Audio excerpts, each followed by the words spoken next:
Beloved brothers and sisters, Assalamu alaikum wa rahmatullah.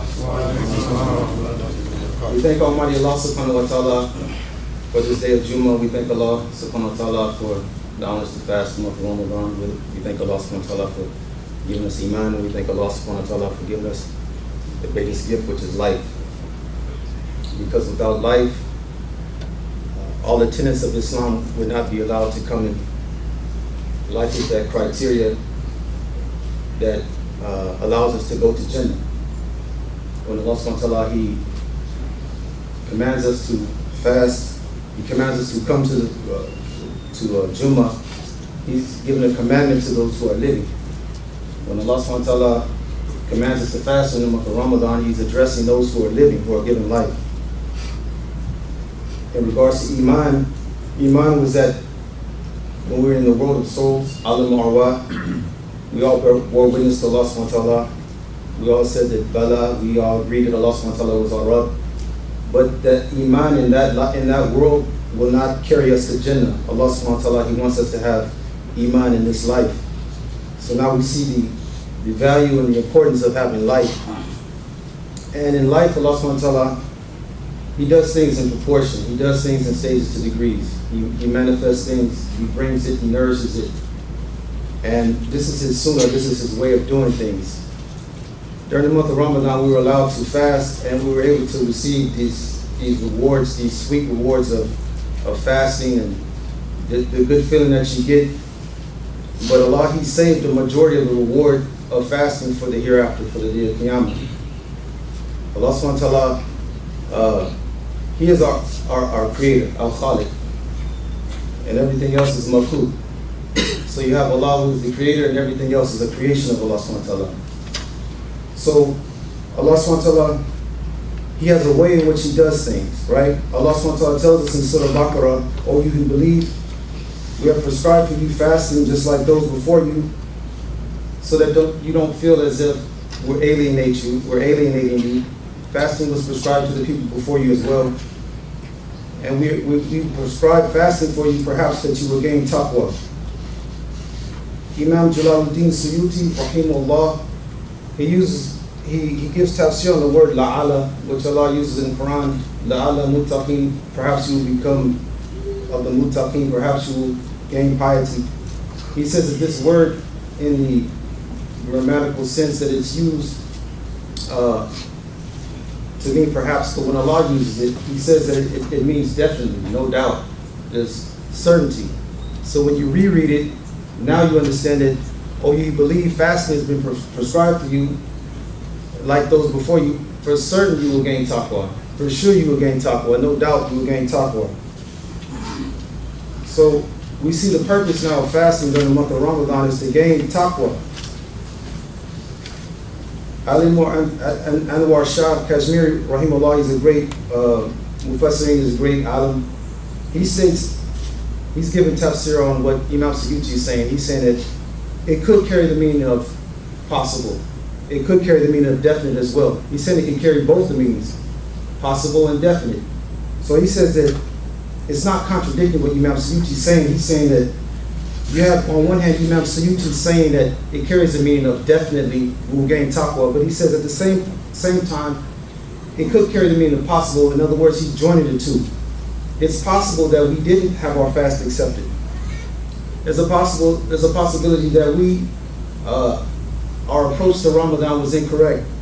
It's possible that we had deficiencies in our ibadah. The reality behind it is that while Muslims were feeling the brunt of oppression halfway across the world, we here in this side of the world, we were able to fast, a comfortable fast. And yet some of us still were lazy in that approach. Some of us were lacking in our ibadah. So it carries that possibility. Maybe we didn't gain the full reward that Allah subhanahu wa ta'ala has promised us.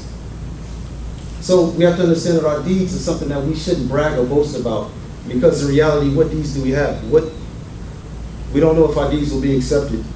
There's another man, he brings this beautiful story that I like to always recite during or go over during the month of Ramadan. But it's a beautiful story about a family. They lived in a small village in Iraq, and it was outside of Baghdad.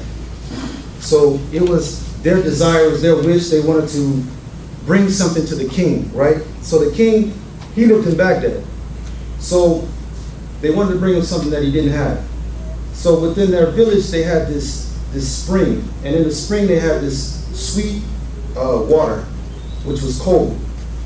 And so they made sure, the family made sure that they would bring this water to the king. And so they gathered a clay pot to put the water in. And the husband began to traverse through the desert. And the water becomes lukewarm. And the water turns warm eventually. And then the dust particles, they began to formulate in the water. And a layer of dust, it actually begins to form on top of the water.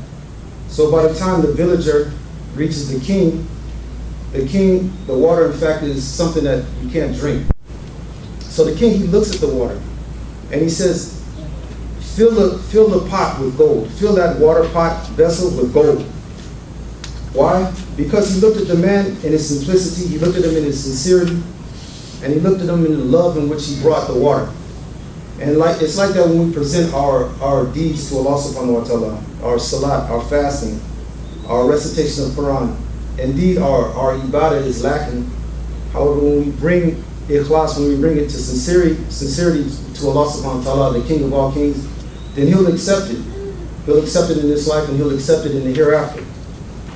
The month of Ramadan has passed and we are all judges of the level of taqwa that we've obtained.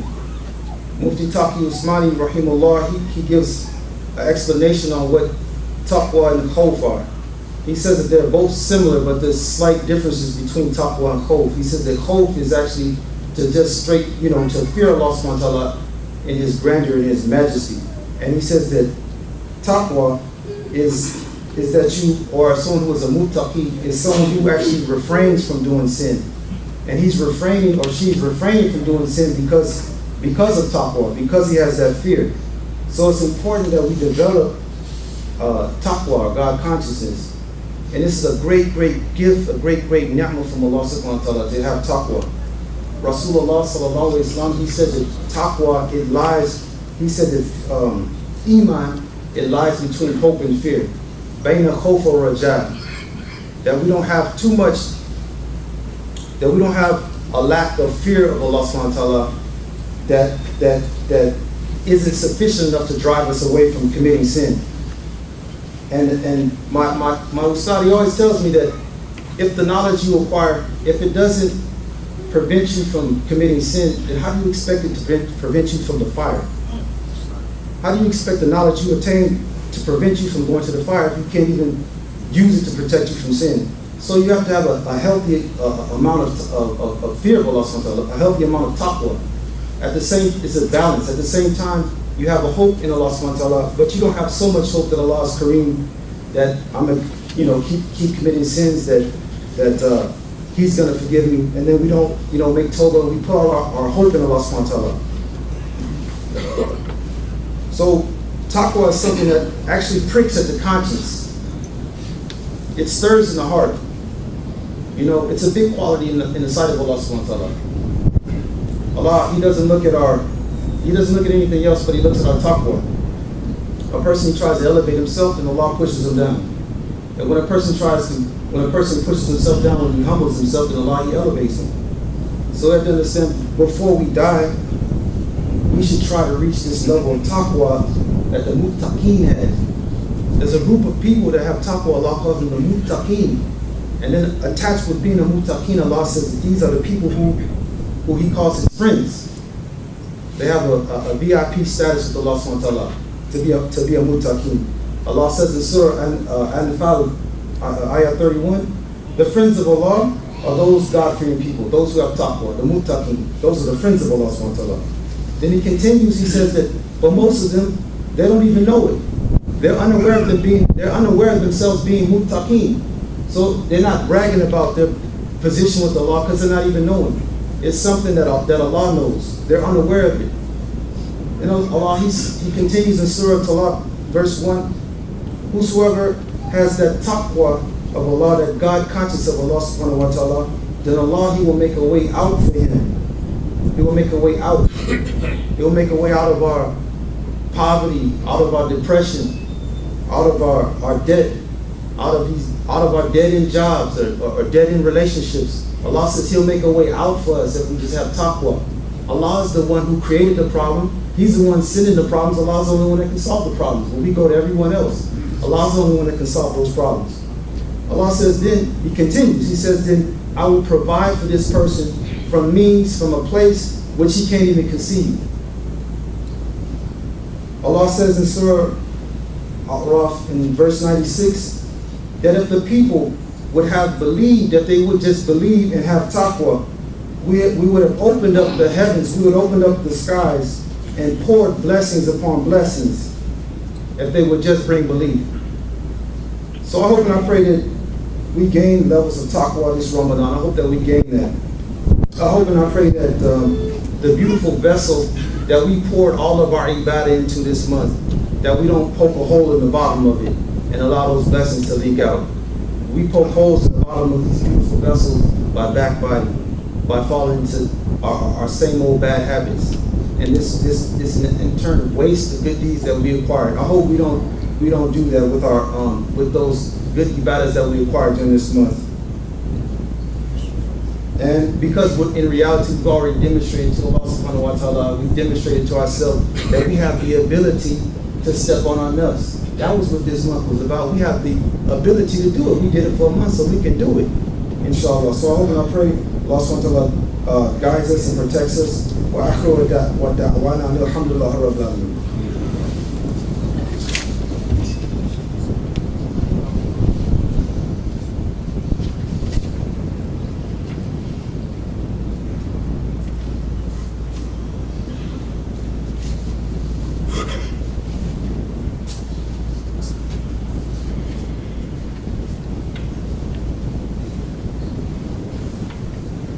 صل على محمد وعلى آل محمد كما صليت على إبراهيم وعلى آل إبراهيم إنك حميد مجيد اللهم بارك على محمد وعلى آل محمد كما باركت على إبراهيم وعلى آل إبراهيم إنك حميد مجيد. Assalamu alaikum. Allah subhanahu wa ta'ala, He commands us with taqwa. He says, ittaqullah, fear Allah. We have to understand anytime Allah uses a command form in the Quran, then it becomes wajib, it becomes mandatory upon us to do that thing. So when He says aqimu salat, it's wajib upon us to establish salat. When He says ittaqullah, He's using the command form, sit, have God consciousness. It becomes wajib upon us to do that thing. Allah commands us ittaqullah. He says haqqa tuqatihi. He says fear Allah as He ought to be feared. When the Sahaba Ikram, when they heard this ayah, they became very nervous. They became very nervous of actually fulfilling this right of Allah subhanahu wa ta'ala. How are we going to fear Allah as He ought to be feared? What level of taqwa is that? The Sahaba Ikram became nervous. So they asked Rasulullah, Ya Rasulullah, how can we fulfill this right of Allah subhanahu wa ta'ala? Rasulullah sallallahu alaihi wasallam, he said, Ayyathkuru. He said that you remember Allah. The dhikr of Allah subhanahu wa ta'ala. And He says that la yansa, that you don't forget Allah subhanahu wa ta'ala. And He said that you obey Allah, wala yu'asa, and that you don't disobey Him. So then later on there was another verse Allah subhanahu wa ta'ala He revealed, and Allah said, ittaqullah, have fear of Allah subhanahu wa ta'ala according to your own level. We all have levels of taqwa. So now the mashayikh, the ulama, they say, okay, the later verse, it abridged the first verse, right? Where some say, no, well, the later verse, it explained the first verse. But the best method or best way of looking at it is tafsir Quran, is Quran yufassiru ba'dahu ba'dahu, that the Quran explains itself. The best explanation of Quran is through Quran. So the Quran itself is saying that the level of taqwa according to your own ability.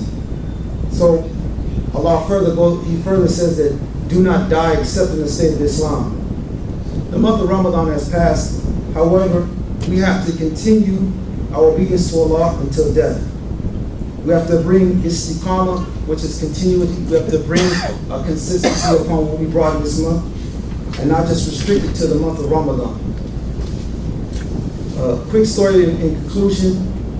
There was a man who had came home from work, like most of us. We work, we come home, we're tired, and his child, he came running up to him, he wants to play.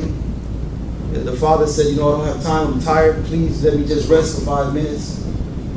So the son, he didn't want to hear it, the son wanted to play, so the father, in his mind, he thought of a quick excuse to, busy the child.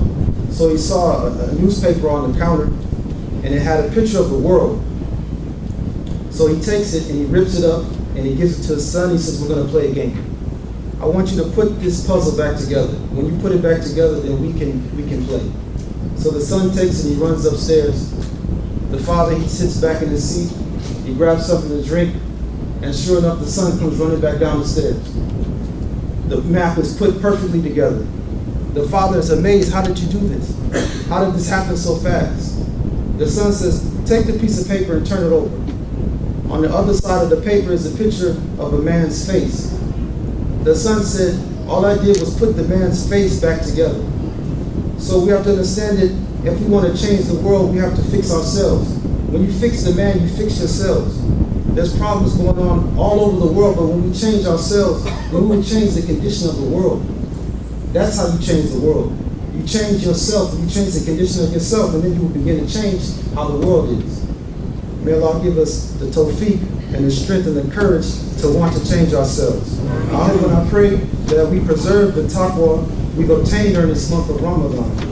I hope and I pray Allah allows us to reach another Ramadan.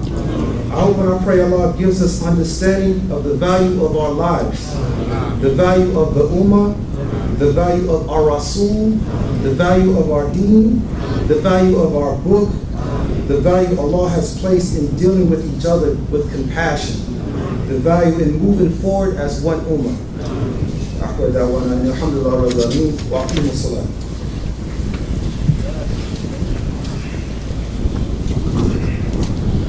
Allahu Akbar, Allahu Akbar, Allahu Akbar, Allahu Akbar, la ilaha illallah.